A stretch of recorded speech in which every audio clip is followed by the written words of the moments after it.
ओम शांति। अपने प्यारे बच्चों के लिए ईश्वर का संदेश। 27 दिसंबर 2025।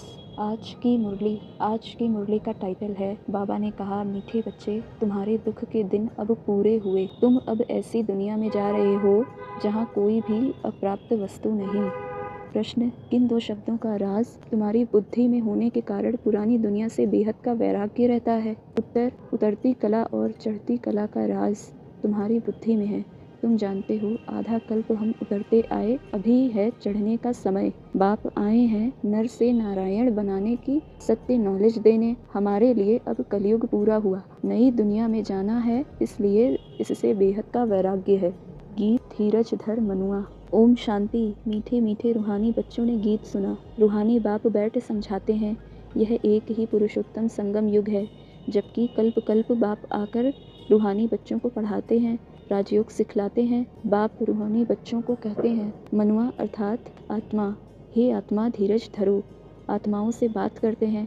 इस शरीर का मालिक आत्मा है। आत्मा कहती है, मैं अविनाशी आत्मा हूँ, यह मेरा शरीर विनाशी है। रूहानी बाप कहते हैं, मैं एक ही बार कल्प के संगम पर आकर तुम बच्चों को धीरज देता हूँ कि अब सुख के दिन आते हैं। अभी तुम दुख धाम रौरव नर्क में हो। सिर्फ तुम नहीं हो, परंतु सारी दुनिया रौरव नर्क में है। तुम जो मेरे बच्चे बने हो, रौरव नर्क से निकलकर स्वर्ग में चल रहे हो। सतयुग त्रेता द्वापर पास हो गया, कलयुग भी तुम्हारे लिए पास हो गया। तुम्हारे लिए यह पुरुषोत्तम संगम युग है, जबकि तुम तमो प्रधान से सतो प्रधान बनते हो। बाप कहते हैं, अपने को आत्मा समझ, पाप को याद करो तो जन्म जन्मांतर के पाप भस्म हो जाएंगे। तुम बैठे हो पापों को भस्म करने, तो फिर आगे पाप नहीं करना चाहिए, नहीं तो वह 100 गुना बन जाएगा। विकार में गए तो 100 गुना दंड पड़ जाएगा, फिर वह मुश्किल चढ़ सकते हैं। पहला नंबर दुश्मन है यह काम।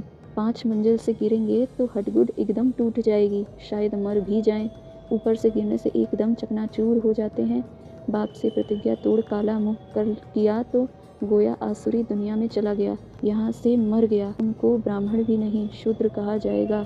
बाप कितना सहज समझाते हैं, पहले तो यह नशा रहना चाहिए। अगर समझो श्री कृष्ण भगवानुवाच भी हो, वह भी तो जरूर पढ़ा करके आप समान बनाएंगे ना। परंतु श्री कृष्ण तो भगवान हो न सके, वह तो पुनर्जन्म में आते हैं। बाप कहते हैं, मैं ही पुनर्जन्म रहित हूँ। राधे कृष्ण, लक्ष्मी नारायण अथवा विष्णु एक की ही बात है। विष्णु के 2 रूप लक्ष्मी नारायण, और लक्ष्मी नारायण का ही बचपन है राधे कृष्ण। ब्रह्मा का भी राज समझाया है, ब्रह्मा सरस्वती से लक्ष्मी नारायण अब ट्रांसफ़र होते हैं। अभी तुम बच्चों को इस पुरानी दुनिया से नई दुनिया में जाना है। अमर लोक में चलने के लिए तुम सब पुरुषार्थ करते हो, मृत्यु लोक से ट्रांसफ़र होते हो। देवता बनना है तो उसके लिए अब मेहनत करनी पड़े। प्रजापिता ब्रह्मा के बच्चे भाई बहन हो जाते हैं। भाई बहन तो थे ना। प्रजापिता ब्रह्मा की औलाद आपस में क्या ठहरे। प्रजापिता ब्रह्मा गाया जाता है। जब तक प्रजापिता का बच्चा न बने, सृष्टि की रचना कैसे हो। प्रजापिता ब्रह्मा के हैं सब रूहानी बच्चे। बच्चों को रोज़ समझाया जाता है। स्कूल में रोज़ नहीं पढ़ेंगे, मुरली नहीं सुनेंगे तो फिर एब्सेंट हो जाएंगे। पढ़ाई की लिफ्ट तो ज़रूर चाहिए। गॉडली यूनिवर्सिटी में एब्सेंट थोड़े ही होने चाहिए। पढ़ाई कितनी ऊंच है, जिससे तुम सुखधाम के मालिक बनते हो। वहाँ तो अनाज सब फ्री रहता है, पैसा नहीं लगता। अभी तो कितना महंगा है, 100 वर्ष में कितना महंगा हो गया है। वहाँ कोई अप्राप्त वस्तु नहीं होती, जिसके लिए मुश्किलात आए, वह है ही सुखधाम। तुम अभी वहाँ के लिए तैयारी कर रहे हो।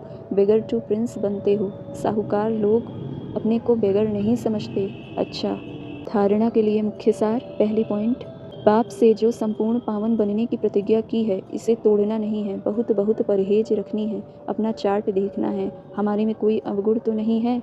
दूसरे पॉइंट, गॉडली यूनिवर्सिटी में कभी भी एब्सेंट नहीं होना है। सुखधाम का मालिक बनने की ऊंच पढ़ाई एक दिन भी मिस नहीं करनी है। मुरली रोज जरूर सुननी है। वरदान, हर सेकंड हर संकल्प के महत्व को जान। पुण्य की पूंजी जमा करने वाले पद्मा पदम पति भव।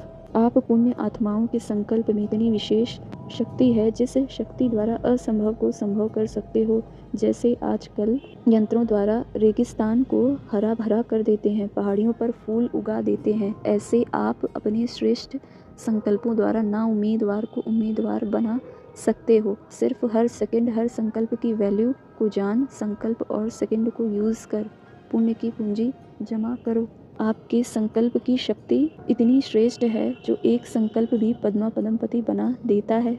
स्लोगन: हर कर्म अधिकारी बन के निश्चय और नशे से करो तो मेहनत समाप्त हो जाएगी। हर कर्म अधिकारी बन के निश्चय और नशे से करो तो मेहनत समाप्त हो जाएगी। अव्यक्त इशारे: अब संपन्न व कर्मातीत बनने की धुन लगाओ। कर्मातीत स्थिति को पाने के लिए विशेष स्वयं में समेटने और समाने की शक्ति धारण करना आवश्यक है। कर्म बंधनी आत्माएं जहाँ हैं वहाँ ही कार्य कर सकती हैं और कर्मातीत आत्माएं एक ही समय पर चारों ओर अपना सेवा का पार्ट बजा सकती हैं। क्योंकि कर्मातीत हैं, उनकी स्पीड बहुत तीव्र होती है, सेकंड में जहाँ चाहें वहाँ पहुँच सकती हैं। तो इस अनुभूति को बढ़ाओ। अच्छा, ओम शांति।